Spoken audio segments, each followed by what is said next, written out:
Well, good evening, everybody. Welcome once again to Syracuse Basketball Postgame, presented by Krause Health. Alongside Mike Curtis, I'm Brent Axe, and Syracuse, I think our colleague Mike Waters put it best, Mike Curtis. They left their fingernails clenched in the court at the Carrier Dome as they hang on. I remember an old poster that used to be in elementary school classrooms. It was a cat, right? And he was just kind of barely hanging on, right?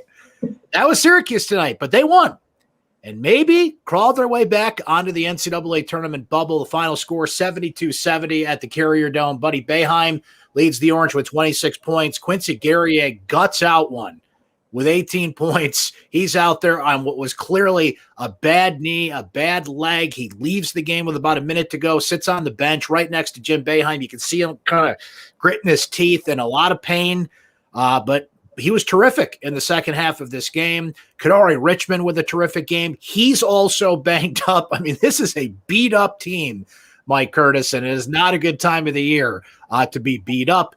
Jesse Edwards was great off the bench. So a lot to get into here in this game. And I want to give a lot of credit to Syracuse in a lot of ways. But I also got to say this, Mike, and you just came out of the North Carolina locker room. So I'm curious what old Roy Williams had to say and the players that you spoke with, because I think North Carolina played a really dumb basketball game in a lot of ways tonight. What did Roy Williams say? That's a pretty interesting observation. Roy Williams just got out the presser. He wasn't as irritated as he typically is after a loss. He was really kind of calm. But he did say that Syracuse's defense was stronger than their offense, UNC's offense tonight. And you could tell with the turnovers that Syracuse forced. I mean, that was the big difference in the game, along with Buddy Boeheim. He said that we should guard him better. He's 6 for 13 from three-point range. And Caleb Love, he was the last player to be on the press conference, and he pretty much said Boeheim's strength is moving without the ball. When he's out there and he's moving from side to side, from wing to wing, and Syracuse's guards can kind of find him in those seams, that's when he's most dangerous, and he showed that today with his 6 3-pointers. Now, the first time around, I remember you and I were talking about this. Leaky Black just shut down Boeheim in the second half in Chapel Hill. There were some North Carolina reporters that were saying that at the beginning of the half. Well, it's going to be time for Leaky Black to be all over Boeheim. Didn't work.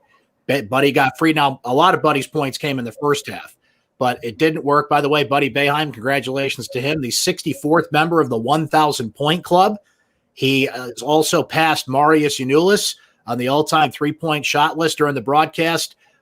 Corey Alexander, who was the analyst tonight? It wasn't Corey Alexander. It was McDonough. McDonough was the play-by-play guy. I forget the color analyst's name, but the color analyst says, "Do you remember Marius Giannoulis?" And he says that to a Syracuse grad, Sean McDonough, and Syracuse fans everywhere are like, "Of course I remember Marius Giannoulis." Eton Thomas tweeted me a great story about how Marius let Eton borrow his car to take his now wife, Nicole, on their first date at Carousel Mall. So very little old school reference there for you SU fans out there. So congratulations to Buddy on that. So here's where you got to give Syracuse a lot of credit, Mike, and we'll dig into some numbers here shortly. Roy said it. Their defense was a lot better tonight. Their defense was active. It was moving. Carolina turned the ball over a lot because Syracuse forced them to turn the ball over a lot. Jesse Edwards, who we'll get into, was great defensively. Kadari Richmond was great defensively in this game. For Quincy Guerrier and Kadari Richmond to gut it out, you could just see it. You know, Kadari played the most minutes he's played in the ACC with 31. He's on the bench at the end of the game. He actually had to call out of the game because he couldn't even walk anymore. Jim Boeheim said after the game that he thinks he's all right, but he's not sure at this point. And, Mike, they turn around and they play Clemson on Wednesday night. And we saw what happened the first time Syracuse played Clemson. They just got beat up inside. But guess what? That's the first matchup against North Carolina. The same thing happened. Syracuse found a way around it tonight. Now, I'm going to say this. As I said at the beginning, I think Carolina played a really dumb basketball game in a lot of ways. Why they were settling for jump shots on a lot of offensive possessions befuddles me. They should have went inside every single possession because Syracuse could not handle them physically. Syracuse overcame a 20-point rebounding gap in this game. And again, that's a credit to them and how they played the game. But if I'm North Carolina, I'm going inside every time. I'm going after a gimpy Quincy Guerrier. I'm going after guys, forcing them to get at it. And look, Marek Dolezaj fouled out. Jesse Edwards fouled out. So that strategy ended up coming into play for Carolina, and it was just too little too late. But there were Carolina reporters, Mike, that were on Twitter during this game saying, what are they doing? Who are these guys? What is this team? Even questioning if they were engaged until, the last hectic few minutes there. Yeah, Carolina's traditionally not a good three-point shooting team, but that's all they tried to do tonight. They tried to match SU. They finished 4 from 20 from beyond the line, and you brought up great points. They should have kept going inside the paint because they had the size advantage. And what I think, I'm not sure what they're thinking, but what it looked like, they kept shooting those outside shots because they knew they could probably grab the offensive rebound and get second chance shots. Fair. Yep. That may be valid, but why don't you just take it in there from the beginning? And then you could probably still have a chance to get that offensive rebound. So let's look at some numbers here, Mike. The shooting was pretty even overall. Syracuse shot 40%. North Carolina shot 38%. Where it wasn't even, as you noted, Carolina was 4 of 20 from three-point range. Syracuse was 8 of 27. Buddy Boeheim hitting most of those. At the free throw line, hashtag free throws matter. Carolina 14 of 22. That's 63%. Syracuse was 10 of 14. That's 71%. Here it is. Carolina out-rebounds Syracuse 53-33. To overcome a 20-point gap, and by the way, that bucks the trend, right? Because usually when Syracuse gets out-rebounded, they lose. Time of the season.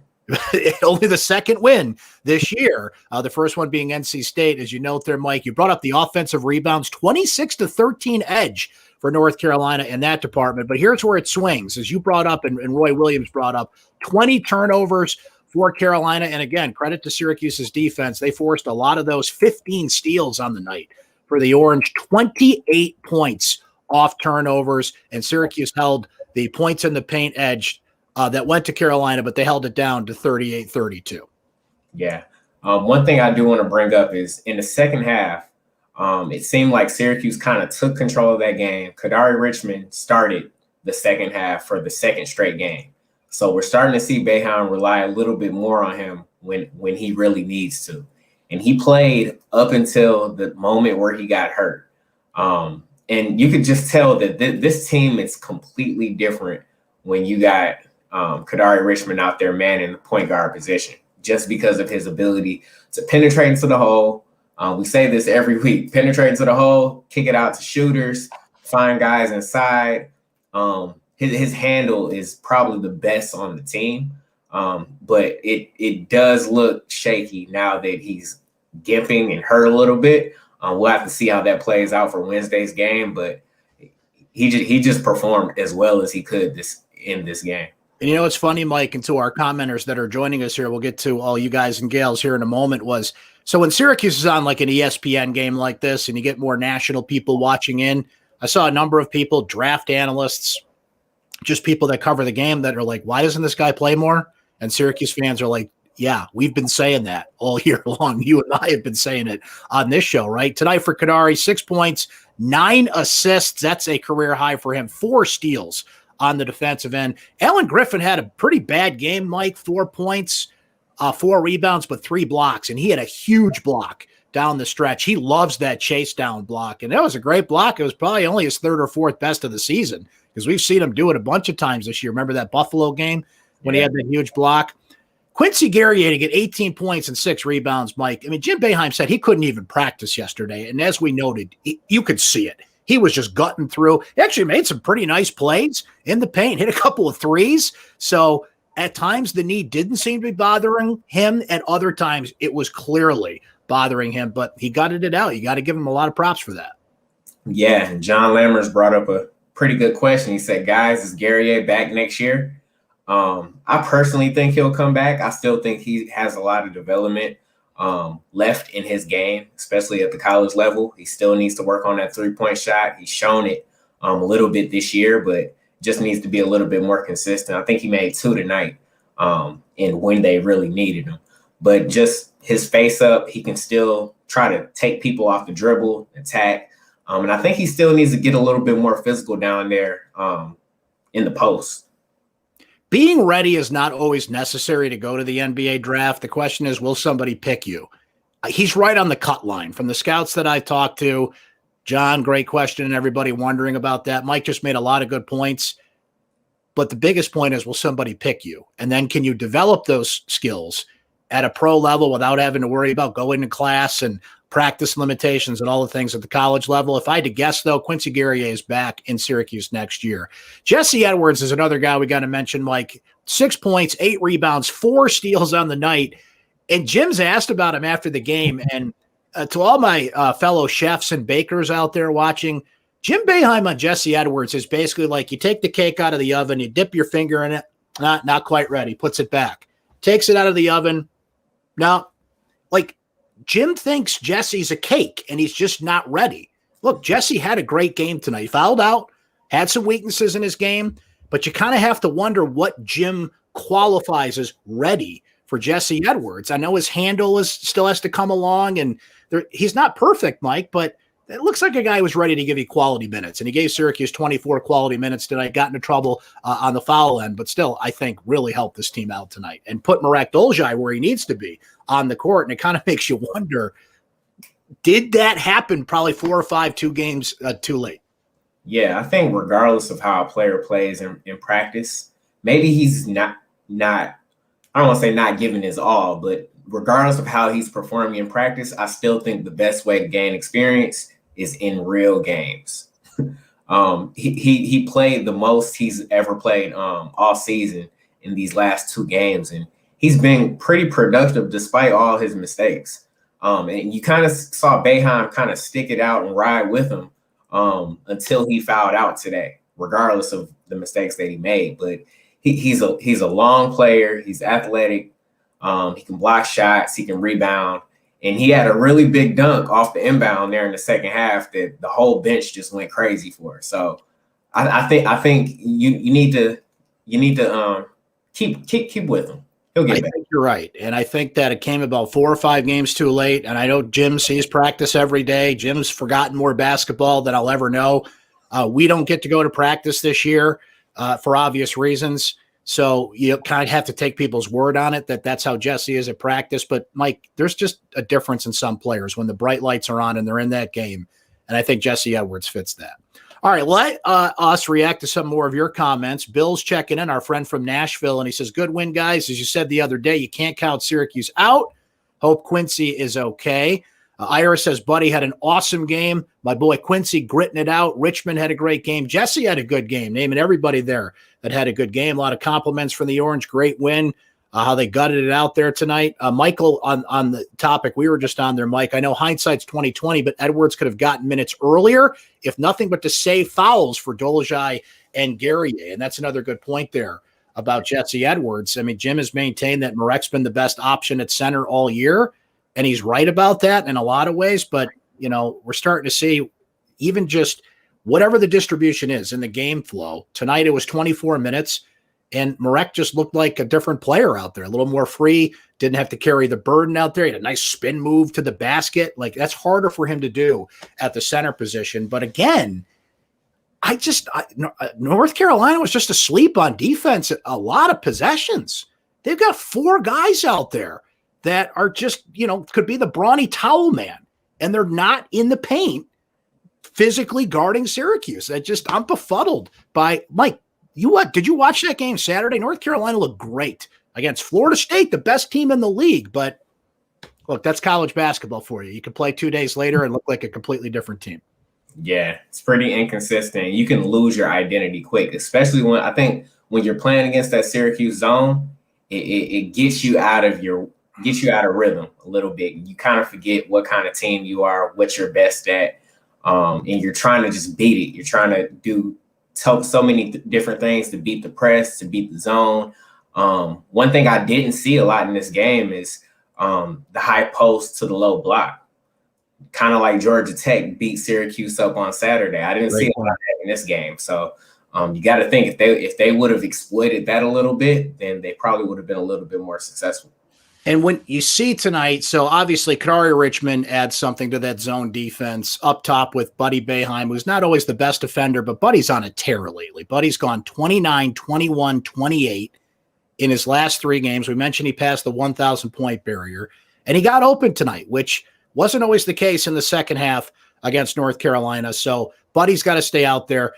I'll say this about Joe Girard.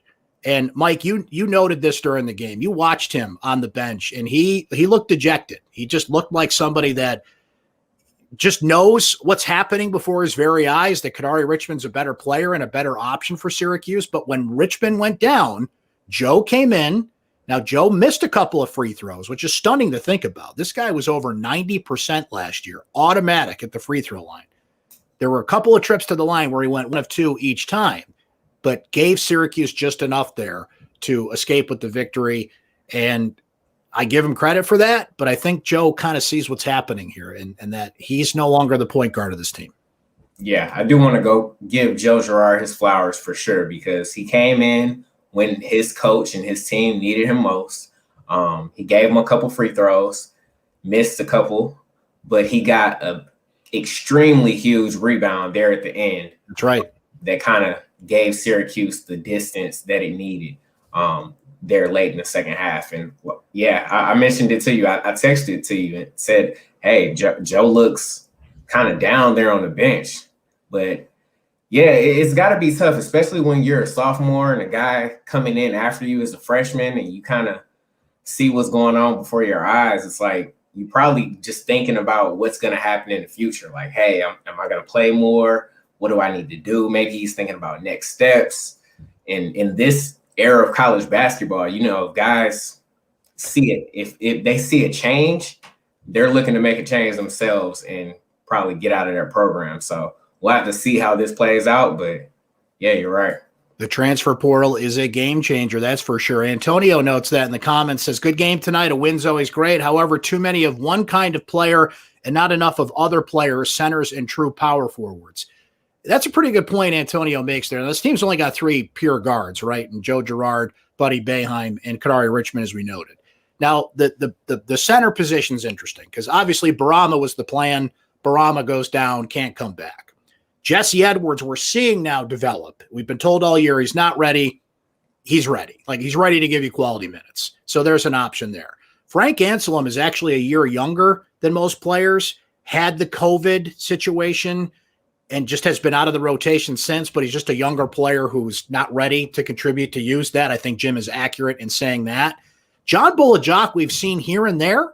He's very vocal out there. He gives you a presence in the paint, but he was recruited as a forward, so he's playing out of position as well. So you do have a lot of big bodies there, but maybe not a pure center. Jesse is probably the only pure center on the bench.